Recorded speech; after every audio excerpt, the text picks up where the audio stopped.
हिंदी में यूपीएससी की तैयारी से संबंधित प्रोग्राम्स को देखने के लिए सब्सक्राइब करें स्टडी IQ-IAS हिंदी। हेलो दोस्तों, स्वागत है आप सबका स्टडी IQ-IAS हिंदी में। अगर पिछले एक महीने की बात करें विश्व पॉलिटिक्स की, जियो पॉलिटिक्स की, तो आप देखेंगे कि बहुत सारे उतार चढ़ाव हुए। चाहे हम ईरान इजराइल वॉर की बात करें, भारत पाकिस्तान वॉर की बात करें, बहुत सारी चीजें ऐसे बदल रही हैं कि लग रहा है कि अगले कुछ वर्षों में जो इंटरनेशनल लेवल पे जियो पॉलिटिक्स है उसका ढांचा समीकरण बदल जाएगा। लेकिन जब हम यूनियन पब्लिक सर्विस कमीशन यानी कि यूपीएससी के लिए पढ़ते हैं तो हमें इंडिया के पर्सपेक्टिव से चीजें ज्यादा बेहतर देखनी और समझनी चाहिए।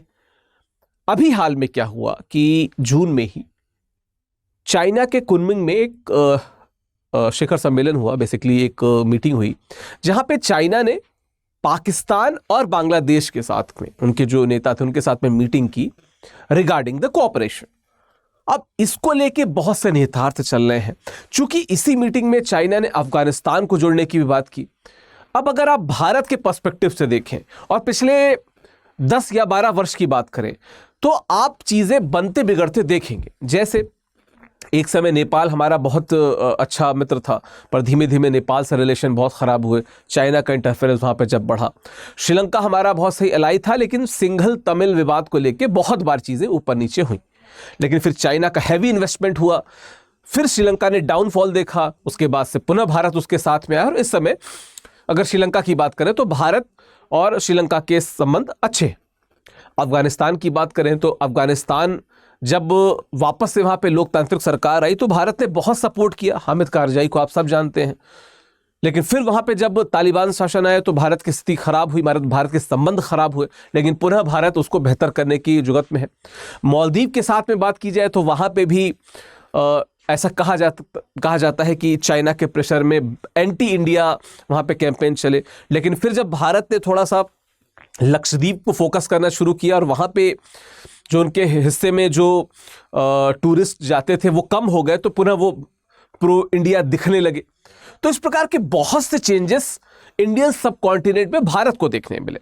अब एक बार फिर से बांग्लादेश में जब पिछले 1-1.5 वर्ष से स्थिति खराब हो रही है, शेख हसीना नहीं रही वहाँ की सदर, वहाँ के हेड नहीं रही, उसके बाद से बांग्लादेश में जो स्थिति बदलती जा रही है और चीन का बांग्लादेश के प्रति जो रुख है, जो झुकाव है, वो कहीं ना कहीं थोड़ा और ज्यादा गहरा होता जा रहा है। तो ये भारत के लिए एक बार फिर से खतरे की घंटी लग रही है, क्योंकि जब भी चीन ने कोशिश की है भारत को घेरने की, चाहे वो हम स्ट्रिंग ऑफ पर्ल्स की बात करें या हम बात करें जो पहले one belt one road initiative था जिसको अब बेल्ट एंड रोड इनिशिएटिव कहा जा रहा है, BRI कहा जा रहा है, इन सब के द्वारा वो क्या करना चाह रहा है, मेजरली यहां पे भारत को और विश्व स्तर पे अमेरिका को वो आंखें दिखाना चाह रहा है। ऐसे में भारत का क्या रुख हो, इन सभी बिंदुओं पे आज हम बात करेंगे। इन सभी बिंदुओं पे बात करेंगे। कुछ न्यूज आर्टिकल्स थे, जैसे आप बात करें तो ये चाइना पाक गेनिंग इन्फ्लुएंस इन बांग्लादेश, ठीक है, चीन पाकिस्तान बांग्लादेश करीब आए, भारत को रणनीति बदलने के विकल्प, चाइना ले ट्राइलेटरल नेक्सस। और अभी एक सी राजा मोहन का आर्टिकल है कि beyond BRICS and Quad, Bharat को क्या द्विपक्षीय संबंधों पे और ज्यादा काम करना चाहिए। तो इन सभी आर्टिकल्स का जो समरी है वो इस वीडियो में आपको देखने को मिलेगा और हम देखेंगे कि किस प्रकार से चीन पाकिस्तान और बांग्लादेश के लिए क्या आगे बढ़ रहा है और किस प्रकार से भारत उसको उत्तर दे सकता है, प्रत्युत्तर दे सकता है। चाहे हम क्वाड ब्रिक्स की बात भी करेंगे और कुछ और ऑल्टरनेट्स की बात भी हम लोग करेंगे, ठीक है। न्यूज में क्या, पहले इसको समझ लेते हैं। तो जून 2025 में कुनमिंग चीन में पाकिस्तान और बांग्लादेश के बीच त्रिपक्षीय बैठक हुई, जो भारत के लिए एक नई रणनीतिक चुनौती पैदा कर सकती है। क्योंकि देखिए, पश्चिम से पाकिस्तान, उत्तर में चीन और पूर्व में बांग्लादेश, अगर वो हमको घेरने की कोशिश करते हैं तो यस, भारत वहां पे कमजोर पड़ सकता है, ठीक है। अब क्या है कि नए क्षेत्रीय संगठन के निर्माण की दिशा में क्या है, एक ठोस कदम थी जो भी हुई। और संभावित रूप से देखा जाए तो सार्क की जब हम बात करते हैं, जो साउथ एशिया में भारत के नेतृत्व में एक बड़ा संगठन चल रहा था, सार्क की अगर बात करें तो सार्क कमजोर पड़ सकता है, ठीक है। 1985 में, यानी कि 8 दिसंबर 1985 को जब सार्क की स्थापना हुई और ढाका में उसका क्या कहते हैं कार्यालय, केंद्रीय कार्यालय जब बना, उसके बाद से ऐसा लगा कि दक्षिण एशिया सहयोग संगठन जो है इसमें बहुत बहुत कुव्वत है इस क्षेत्र को बदल देने की। लेकिन उसके बाद जिस तरीके से पॉलिटिक्स चेंज हुई, बहुत से टर्मोइल्स आए, उन्होंने ये दिखाया कि सार्क कोई बहुत मजबूत संगठन नहीं रह गया है। ऐसे में जब चीन, इधर पाकिस्तान और इधर बांग्लादेश ये आपस में अगर गठजोड़ कर लेते हैं तो ये जो त्रिकोण है ये भारत के लिए दिक्कत हो सकता है, दिक्कत साबित कर सकता है। कुनमिंग की अगर बात कर लें तो कुनमिंग में हमें क्या देखने को मिलता है कि जो त्रिपक्षीय गठजोड़ है जून 2025 की, तो क्या था कि शुरुआत किसमें, शांति, समृद्धि और स्थिरता। चीन, पाकिस्तान और बांग्लादेश ने इस क्षेत्र में शांति, समृद्धि यानी विकास को लेकर और स्थिरता यानी कि जियोपॉलिटिकल स्थिरता को लेकर आपस में उन्होंने साझा दृष्टिकोण पर जोर दिया। और क्या था कि बाद में चीन, पाकिस्तान और अफगानिस्तान को शामिल करते हुए उन्होंने एक समान त्रिपक्षीय बैठक हुई जिसमें चीन पाकिस्तान आर्थिक गलियारे CPEC की बात हुई, जो चीन पाकिस्तान इकोनॉमिक कॉरिडोर है उसकी बात हुई और उसको और प्रबुद्ध और मजबूत करने की बात हुई। अब अगर आप मैप की बात करें, अगर आप विश्व की मैप की बात करें तो यहां पे आप देखिए, ठीक है, अगर आप यहां पे देखते हैं तो ये रहा भारत, यहां पे है पाकिस्तान, यहां पे है अफगानिस्तान, यहां पे है चीन, ठीक है, यहां पे है बांग्लादेश, ठीक है। नेपाल से हमारे संबंध अप्स एंड डाउन्स चलते रहे। श्रीलंका से इस समय तो संबंध ठीक है, पूर्व में बहुत अच्छे नहीं थे। इधर मालदीव है। तो ये वे सभी देश हैं जहां पे चाइना हैवी इन्वेस्टमेंट कर चुका है और अब बांग्लादेश पे उसकी नजर है। म्यांमार की बात करें तो म्यांमार से भी भारत के संबंध रोहिंग्यास को लेकर बहुत अच्छे नहीं रहे। तो इस कारण से हर वो टेरिटरी जहां पे चीन को लग रहा है कि भारत को टारगेट किया जाता है, चीन टारगेट करने की कोशिश कर रहा है और भारत को यहाँ पे थोड़ा सा ध्यान दिए जाने की जरूरत है। चलिए, इसके पहले कि मैं आगे बढ़े हम आपको बताते चले, अभी हम बहुत सारी चीजें डिस्कस करने वाले हैं। इसके पहले कि आगे बढ़े आपको बताता चले कि जो हमारा प्रतिज्ञा बैच है जो 2027 को टारगेट कर रहा है, 15 जुलाई से इसमें बैच शुरू है, ठीक है। 15 जुलाई से यहां पे इस बैच में एडमिशंस शुरू है। तो आप इस बैच से अगर जुड़ना चाहते हैं तो आप विकास लाइव कोड का प्रयोग कर सकते हैं अधिकतम डिस्काउंट के लिए। अगर हम बात करें SIP, हम बात करें PRP की प्रीलिम्स के लिए, मेंस के लिए हम बात करें SIM की या MRP की, ठीक है, इंटरव्यू के लिए बात करें IGP की, ठीक है, या हम बात करें मेंटोरशिप की, ठीक है, हम बात करें मेंटोरशिप की, या हम बात करें 18 किताबों के सेट की, ठीक है, या हम बात करें unlimited live classes, recorded classes की, हर फीचर जो जरूरी है यहाँ पे उपलब्ध है। स्टूडेंट हर महीने 11,000 रुपए जीत सकते हैं। यहाँ पे हमारे जो रैंकर्स टेस्ट है उसमें पार्ट लेके हर महीने 11,000 रुपए स्टूडेंट जीत सकते हैं। आपका प्री हो गया तो जो पूरी फीस होती है वो हो जाएगी आपकी वापस। तो हर चीज जो आपको जरूरी है वो इस बैच में मिल जाएगी। ध्यान रखिएगा, अगर आप 2026 के को टारगेट कर रहे हैं या बाद में 2028 को टारगेट करना चाहते हैं तो भी स्टडी IQ IS हिंदी में आपके लिए बैचेस हैं। करना क्या है, नीचे लिंक दी होगी, यहां से आप जा सकते हैं। हमारी ऐप को डाउनलोड करके आप वहां से हमारे बैचेस के बारे में जानकारी ले सकते हैं। वहां पे तो आपको बहुत सारे एक्स्ट्रा फीचर्स भी मिल जाएंगे, तो आप उस पर जरूर जा सकते हैं। बाकी हमारी वेबसाइट तो खैर है ही www.studyiq.com, आप वहां पे जाके जुड़ सकते हैं। चलिए, बात करें अगर बिंदु की, तो ऐतिहासिक गठजोड़ के पीछे प्रेरणा क्या है। 1962 में जो भारत चीन युद्ध हुआ, जहां पे भारत को बहुत कुछ सीखने को मिला, क्योंकि उसके पहले भारत तो चीन के साथ दोस्ती के रूप में आगे बढ़ रहा था, दोस्त के रूप में आगे बढ़ रहा था। पंचशील सिद्धांत भारत और चीन के बीच में आए, लेकिन कहीं ना कहीं इन सिद्धांतों से भारत को तो फायदा नहीं हुआ, उल्टा चीन ने हमारे पीछे खंजर घोंपा। अब इसके बाद पाकिस्तान को लगा कि चलो हमारा एक मतलब वो दुश्मन का दुश्मन दोस्त, कुछ वैसा वाला। तो 62 में भारत चाइना का युद्ध हुआ और 65 में भारत पाकिस्तान जो युद्ध हुआ। इस दौरान पाकिस्तान और चीन बहुत नजदीक आए, दोनों भारत को घेरना चाहते थे और दोनों को पता था कि ये हमारा पड़ोसी सुपर शक्ति हो सकता है। चीन को पाकिस्तान से तो कोई दिक्कत नहीं थी, चीन को भारत से दिक्कत थी, तो इस बाबत ये दोनों काफी नजदीक आए। तो 1962 में हमने क्या देखा कि चीन और पाकिस्तान जो थे वो एक दूसरे के काफी नजदीक आते दिखे।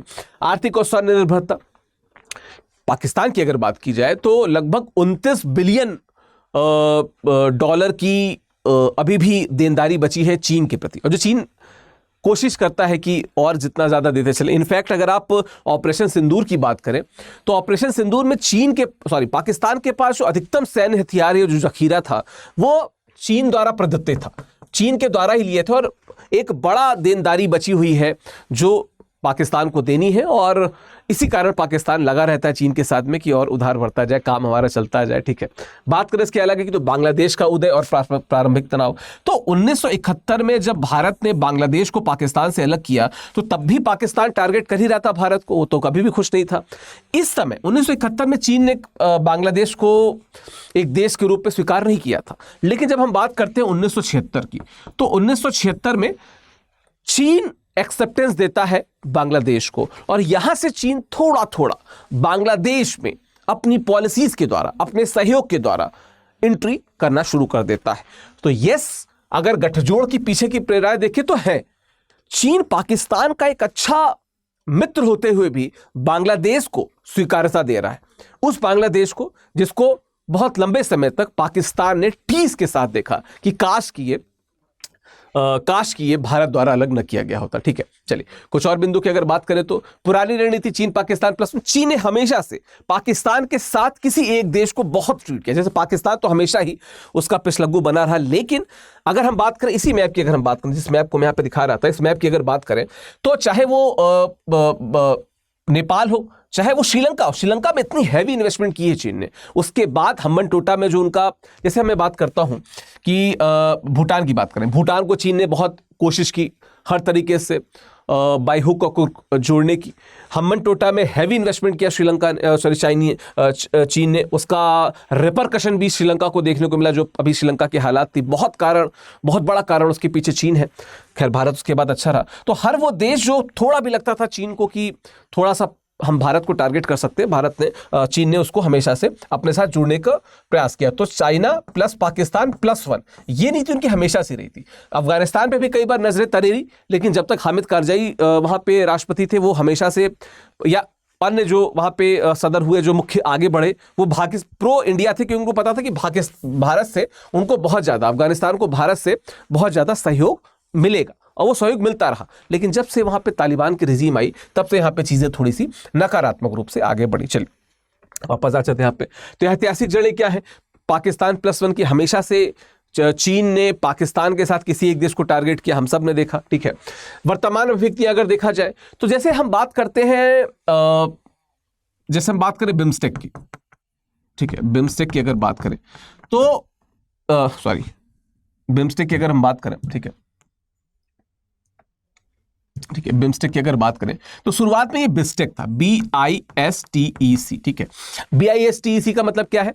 दिस इज बांग्लादेश, इंडिया, ठीक है, बांग्लादेश, इंडिया, श्रीलंका और थाईलैंड। बांग्लादेश, इंडिया, श्रीलंका और थाईलैंड बिस्टेक था। बाद में इसमें म्यांमार जुड़ा तो ये बिम्स्टेक हुआ। हालांकि बाद में इसमें अगर आप बात करें तो मेरे ख्याल से फरवरी 2004 में नेपाल और भूटान भी जुड़े, और इसका नाम ऑफिशियली थोड़ा सा बदल दिया गया, bay of Bengal initiative for multi sectoral technical and economic cooperation. पहले ईसी का फुल फॉर्म इकोनॉमिक कोऑपरेशन था, बाकी देशों के नाम था, बाद में इसको डिफाइन किया गया इस प्रकार से भी। तो बिम्स्टेक की अगर हम बात करें, ठीक है, 1997 में बिम्स्टेक की स्थापना हुई। उसके बाद से लगातार बिम्स्टेक एक बेहतर, चूंकि इसमें पाकिस्तान था नहीं, तो एक बेहतर इनिशिएटिव के रूप में दिख रहा था। लेकिन अब जब बांग्लादेश की तरफ चीन नजर देख रहा है, तो निश्चित तौर पे वर्तमान में बिम्स्टेक की बात करें, हम सार्क की बात करें, ठीक है, अगर हम सार्क की बात करते हैं तो ये भी लगातार कमजोर होते दिख रहा है। ठीक है, जिस प्रकार से BRI यानी कि बेल्ट एंड रोड इनिशिएटिव चीन लगातार बढ़ाता जा रहा है, it's not good for India of course. Bharat के कूटनीतिक आक्रमण की अगर बात की जाए तो इस समय भारत के अगर सिंदूर की बात की जाए, या इसके पहले भी जब हम उरी के रिस्पॉन्स में जाते हैं, जब हम पठानकोट के रिस्पॉन्स में जाते हैं, तो भारत ने ट्राई किए हैं बहुत अलग अलग तरीके से। इनफैक्ट अगर हम बात करें, हम क्वाड की बात कर लें, ठीक है, क्वाड जहां पे भारत, ऑस्ट्रेलिया, जापान और USA मिल के आते हैं, और उस एरिया में जो इंडो पैसिफिक रीजन है, भारत प्रशांत क्षेत्र है, जहां पे चीन बार बार जाने का प्रयास करता है, उधर फिलीपींस और बाकी देशों के साथ गठजोड़ का प्रयास करता है, वहां पे भारत ने ट्राई तो किया है। इवन अगर हम ब्रिक्स की बात करें, ठीक है, अब तो ब्रिक्स में बहुत सारे देश हो गए हैं, ब्राजील, ठीक है, रशिया, इंडिया, चाइना और साउथ अफ्रीका शुरुआत में थे, अब तो बहुत सारे देश जुड़ गए, इजिप्ट, इथियोपिया, इंडोनेशिया, बहुत सारे देश जुड़ गए हैं। तो अब यहां पे भी भारत मजबूत करने की कोशिश कर रहा है। लेकिन ब्रिक्स के साथ दिक्कत क्या है कि ब्रिक्स में ये जो सी है, सी क्या है? चाइना है, ठीक है, और इसी कारण SCO वाला विवाद भी हुआ। SCO वाले विवाद पे बाकायदा स्टडी IQ IAS हिंदी पे वीडियो बन चुका है।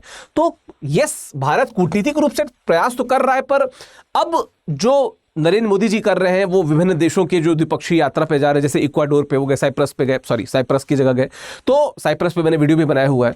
तो ये एक बेहतर काम है कि आप कूटनीतिक रूप से संगठनों से जुड़े रहिए, लेकिन देशों के साथ जाइए, क्योंकि जब आप संगठन में बात करते हैं तो कुछ चीजें खुल के नहीं आ पाती हैं, जब आप देशों के पास जाते हैं तो बहुत सारी चीजें खुल के आ जाती हैं। ठीक है, चलिए कुछ और बिंदु पे अगर बात करें तो क्या है? नए क्षेत्रीय ब्लॉक का गठन, संभावित सदस्य कौन कौन से हो सकते हैं जो ये चीन जिसकी बात कर रहा है, तो देख सकते हैं, यस, चीन, पाकिस्तान, पाकिस्तान और बांग्लादेश तो मुख्य सदस्य हैं ही। संभावित सदस्य अफगानिस्तान की भी मैंने बात की, म्यांमार जुड़ सकता है, श्रीलंका अगर आर्थिक संकट और उसका गहराता गया तो श्रीलंका जुड़ सकता है। हालांकि अभी श्रीलंका जो है वो प्रो इंडिया है, ठीक है।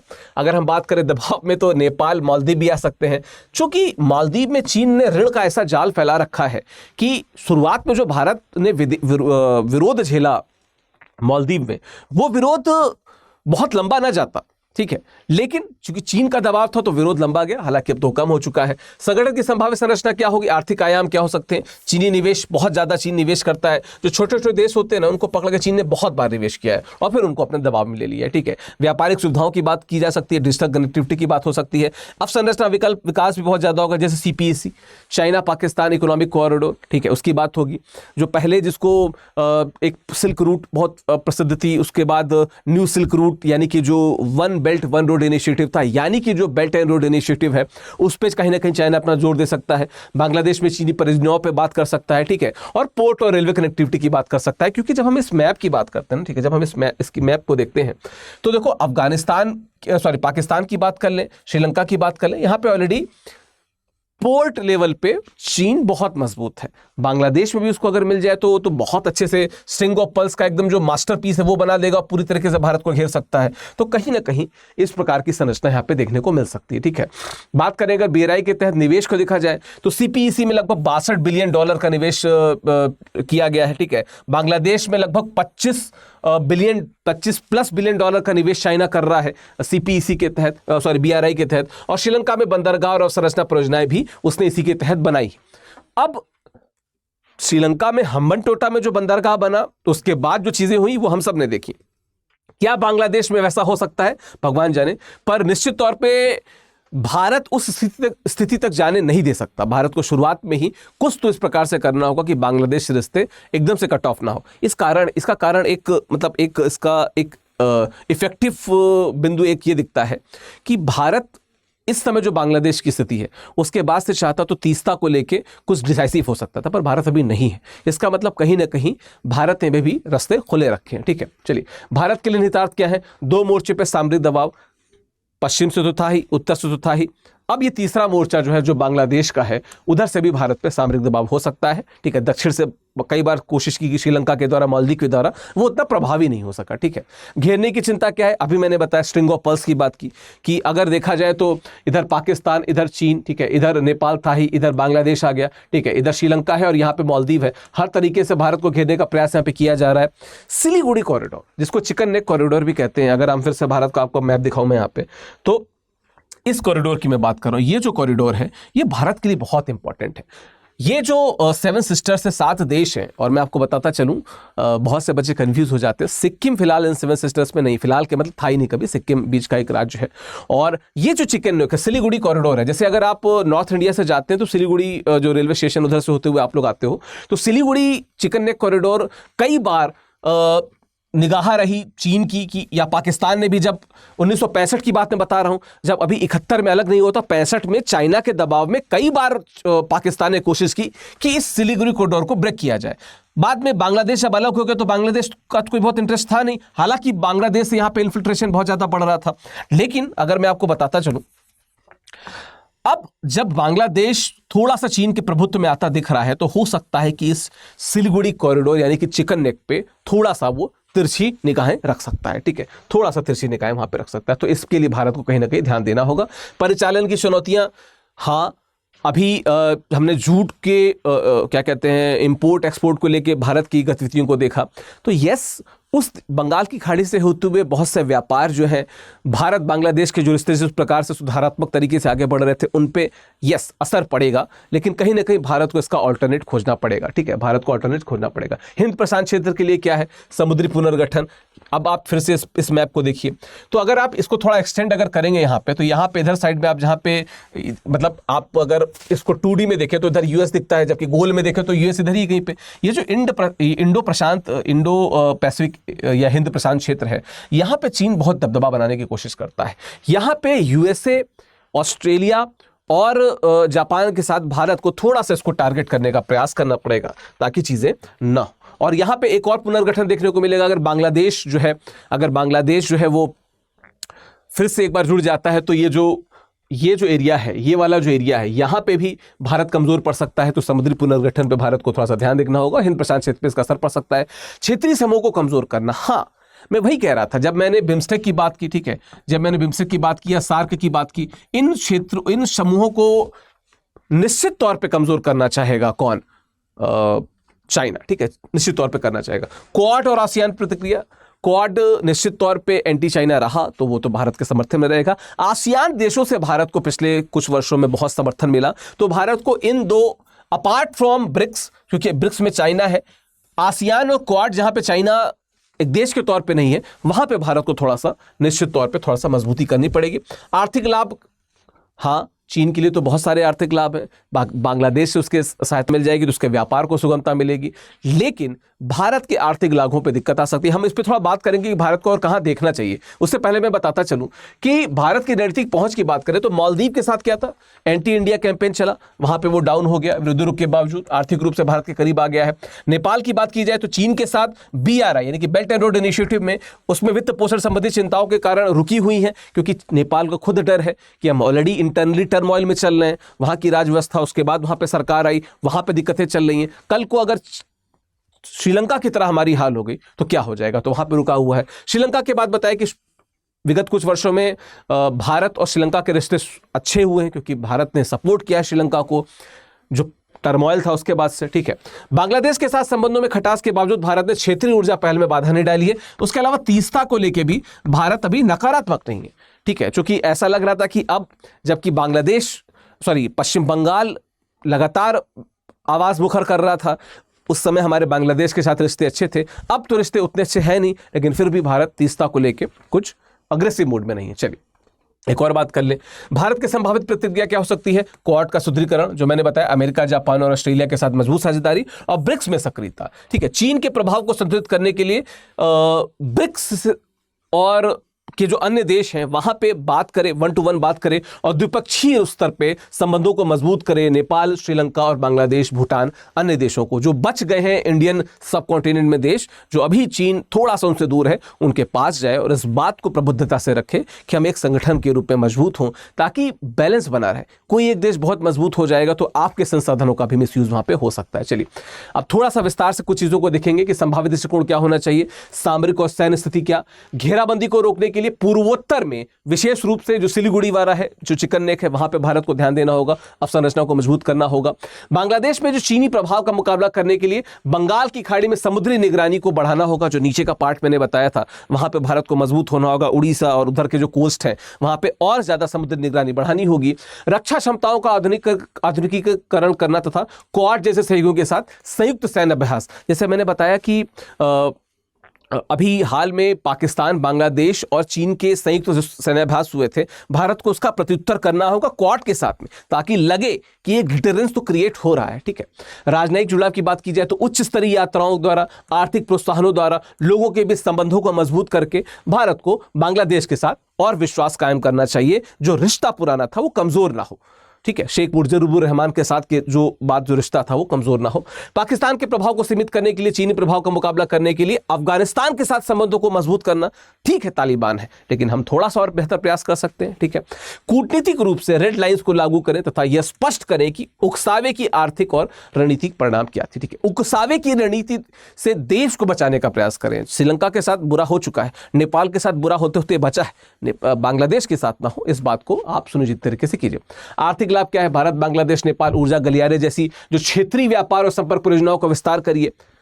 पिछले 10 वर्षों में जो बांग्लादेश ने उभार देखा आर्थिक स्तर पे, भारत का भी बहुत सहयोग था और भारत बांग्लादेश का कोऑपरेशन बढ़ रहा था। उसी कोऑपरेशन को पुनः और मजबूत करने की बात कीजिए। चीनी निवेश के लिए प्रतिस्पर्धी विकल्प प्रदान करना, ऑल्टरनेट आप दीजिए, हम और बेहतर करेंगे और ज्यादा जोड़ेंगे आपको, ठीक है। विशेष रूप से बुनियादी ढांचे और डिजिटल कनेक्टिविटी के क्षेत्र में, क्योंकि हम जस्ट पड़ोसी हैं, चाइना से ज्यादा बेहतर आपको सपोर्ट कर सकते हैं। पड़ोसियों को नाराज किए बिना अस्वीकृति का संकेत देने के लिए आर्थिक साधनों जैसे व्यापार प्रतिबंध, बंदरगाह तक पहुंच से इनकार का चयनात्मक रूप से उपयोग करें। जबरदस्ती जो पहले से चली आ रही थी चीजें सिर्फ इसलिए कि वो चीन के साथ जा रहे हैं, आप चीजें ना रोकिए, अभी भी रास्ते खुले रहने दीजिए तब तक जब तक आपको 1% भी सकारात्मकता दिख रही कि रिश्ते मजबूत हो सकते हैं बांग्लादेश के साथ में। क्षेत्रीय गठबंधन निर्माण, यस, चीन को छोड़कर क्षेत्रीय सहयोग के मंच पे बिम्स्टेक और सार्क को मजबूत करना, ठीक है। चीन के प्रभाव को कम करने के लिए समान विचारधारा वाले देशों के साथ त्रिपक्षीय या बहुपक्षीय या इवन द्विपक्षीय सहयोग को मजबूत करना। अभी जो भारत के प्रधानमंत्री यात्रा पे हैं वो बिल्कुल इसी कारण सही है। सत्तावादी प्रभाव का मुकाबला करने के लिए पड़ोसी देशों में लोकतांत्रिक संस्थाओं और नागरिक समाज का समर्थन करें। जहां पे लोकतंत्र है उसको और मजबूत करने का प्रयास करें, क्योंकि जब भी लोकतंत्र रहेगा वो सबकी बात करेगा। राजा रजवाड़े तो फिर किसी एक देश के साथ भी अलाइन हो सकते हैं, ठीक है। राजा हरि सिंह का एक क्लासिक केस है इसके लिए, ठीक है। सूचना और साइबर रणनीति, भारत इस क्षेत्र में मजबूत है तो क्षेत्रीय छवि को अस्थिर करने वाले दुष्प्रचार अभियानों और दुष्प्रचार के इस प्रकार के जो क्या कहते हैं टेंट्रम्स इस्तेमाल किए जाते हैं उनको भारत रोके और मजबूत करे। रक्षा में या साइबर क्षेत्र में आप बहुत मजबूत हैं और ज्यादा सॉफ्ट पावर में भारत बहुत आगे है, वहां पे आप सपोर्ट दे सकते हैं, ठीक है। चीनी तकनीक से जुड़े संभावित खतरों के महत्वपूर्ण बुनियादी ढांचे की रक्षा के लिए साइबर सुरक्षा में आप निवेश कीजिए। पाकिस्तान और चीन का प्रत्युत्तर देने का प्रयास कीजिए, ठीक है। रणनीतिक धैर्य और लचीलापन, रणनीतिक रूप से क्या कहा जाता है कि एकदम से इंपल्सिव नहीं होना चाहिए, ठीक है। रिएक्टिव नहीं होना चाहिए, ठीक है। चीज़ों को देखिए, आंसर कीजिए, लेकिन रिएक्टिव ना हो कि ताकि हमारे जो पड़ोसी हैं, आप पड़ोसी को नहीं बदल सकते ना, पड़ोसी कल को आपका मित्र हो सकता है, तो रिएक्टिव ना हो, ठीक है। धैर्य रखें और थोड़ा सा लचीलापन अपनी नीतियों में डालें, तब तक जब तक आप सहन कर सकते हैं, तब तक जब तक आपका मित्र आपके साथ में है। पड़ोसी देशों में शासन परिवर्तन के प्रति वैचारिक कठोरता के स्थान पे व्यावहारिक कूटनीति अपनाइए और इसमें चीन बहुत मजबूत है। चीन का ऑल्टरनेट, लेकिन कैसा ऑल्टरनेट? धैर्यवान ऑल्टरनेट हमको खोजना होगा कहीं ना कहीं, ठीक है। तो निष्कर्ष के रूप में हम क्या कह सकते हैं कि चीन, पाकिस्तान और बांग्लादेश के बीच ये जो सहयोग बढ़ रहा है ये भारत के लिए एक गंभीर रणनीतिक चुनौती है, लेकिन ये दक्षिण एशिया में भारत की पारंपरिक भूमिका को भी चुनौती दे रहा है। ऐसे में एक नई क्षेत्रीय व्यवस्था के उदय को हमको किस प्रकार से टारगेट करना है, किस प्रकार से उसी क्षेत्र में उसको थोड़ा सा लिमिटेड कर देना है, ये हमको देखना होगा। चलिए, कुछ प्रश्न है यूपीएससी से रिलेटेड, आप इन प्रश्नों का उत्तर देने का प्रयास कीजिएगा। प्रश्न क्या है कि निम्नलिखित में से कौन से कथन सही हैं? कथन एक है कि ब्रिक्स एक अंतर सरकारी संगठन है जिसमें 5 उभरती अर्थव्यवस्थाएं शामिल हैं। बिम्स्टेक के सभी सदस्य देश हिंद महासागर से सटे हुए हैं, ठीक है। सार्क का सचिवालय काठमांडू नेपाल में स्थित है। अभी इसमें से कुछ सेंटेंस में मैंने बात भी की थी। अब आपको बताना है कि कूट का उपयोग करते उत्तर चुनना है। केवल 1 और 3 सही है, केवल 2 और 3 सही है, केवल 1 और 3 सही है, या 1, 2, 3 सभी सही है। इसका उत्तर आप मुझे दीजिएगा। प्रश्न 1 का ABCD में से क्या उत्तर होगा। अगला प्रश्न है, प्रश्न 2 क्या है? अब देखिए, यहाँ संगठन दिए हैं, मुख्यालय दिए हैं। पूछा है कि ब्रिक्स, सार्क और बिम्स्टेक के संदर्भ में निम्नलिखित कथनों में से कौन सा युग्म सम्मिलित है, ठीक है। केवल B और C, केवल A और B, केवल C और D, केवल B। ब्रिक्स का मास्को लिखा हुआ है, सार्क का काठमांडू लिखा हुआ है, बिम्स्टेक का ढाका लिखा हुआ है। उत्तर क्या है कमेंट बॉक्स में हमें दीजिएगा। आपके उत्तरों की प्रतीक्षा में हम रहेंगे। आपको बताते चलें कि फिलहाल तो मानसून धमाका सेल ओवर हो चुकी है, लेकिन हिंदी साहित्य का जो वैकल्पिक विषय है, इसमें जो नया बैच है, ठीक है, जो नया बैच है वो 1 जुलाई से शुरू हो चुका है और अगले कुछ दिन, ठीक है, अगले कुछ दिन इस बैच में एडमिशन होगा, हफ्ते भर में। इस दौरान आप मेरे बैच से जुड़ सकते हैं। आप विकास लाइव कोड का प्रयोग कीजिए अधिकतम डिस्काउंट के लिए, ठीक है। ये जो बैच है ये शुरू हो रहा है आधुनिक काल से ये बैच शुरू हो रहा है। तो इस बैच से जुड़ने के लिए आप लिंक पे क्लिक कर सकते हैं, स्टडी IQ की वेबसाइट पे जा सकते हैं। अच्छा, एक चीज और मैं बताता रह गया। देखिए, ये एक इमेज है। इस इमेज को मैं कोशिश करूंगा अपने PPT के साथ मर्ज करके अपलोड कर दूं। देखिए, यहाँ पे ना सार्क, बिम्स्टेक सभी देशों को शॉर्ट में समझाया हुआ है इस इमेज के द्वारा। तो आपको ग्रुप्स के नाम अगर कंफ्यूज करते हो, उनमें सदस्यों को कंफ्यूज करते हो, तो आप यहाँ से जुड़ सकते हैं। चलिए, बात करें इसके आगे की, तो टेलीग्राम चैनल का लिंक दे देता हूं। यस, आप स्कैन करके मेरे टेलीग्राम से जुड़ सकते हैं, या सर्च बॉक्स में ऑफिशियल विकास डालेंगे तो आप मेरे टेलीग्राम तक पहुंच सकते हैं। vikas.singh@studyIQ.com पे आप अपने उत्तरों को भेज सकते हैं। हिंदी साहित्य से जुड़े कोई कंफ्यूजन हो तो आप मुझसे मिल सकते हैं। बाकी स्टडी IQ के हर कोर्स में अधिकतम डिस्काउंट के लिए आप विकास लाइव कोड प्रयोग कीजिए, अधिकतम डिस्काउंट मिलेगा। आशा करता हूं वीडियो आपको अच्छा लगा होगा। कमेंट बॉक्स में बताइएगा कि आपका क्या कहना है। इसके पहले एक मैंने वीडियो अपलोड किया था, उसमें कुछ एरर रह गए थे, कुछ इश्यूज थे, जिस कारण उस वीडियो को हमें हटाना पड़ा। दोबारा उसी वीडियो को कुछ एडिशनल इन्फॉर्मेशन के साथ मैं अपलोड कर रहा हूं। आशा करता हूं कि आपका समर्थन मिलेगा। कमेंट बॉक्स में अपनी उपस्थिति जरूर दर्ज कराएं। Thank you so much. अपने दोस्तों से शेयर भी कीजिएगा। Thank you. हिंदी में UPSC की तैयारी से संबंधित प्रोग्राम्स को देखने के लिए सब्सक्राइब करें स्टडी IQ IAS हिंदी।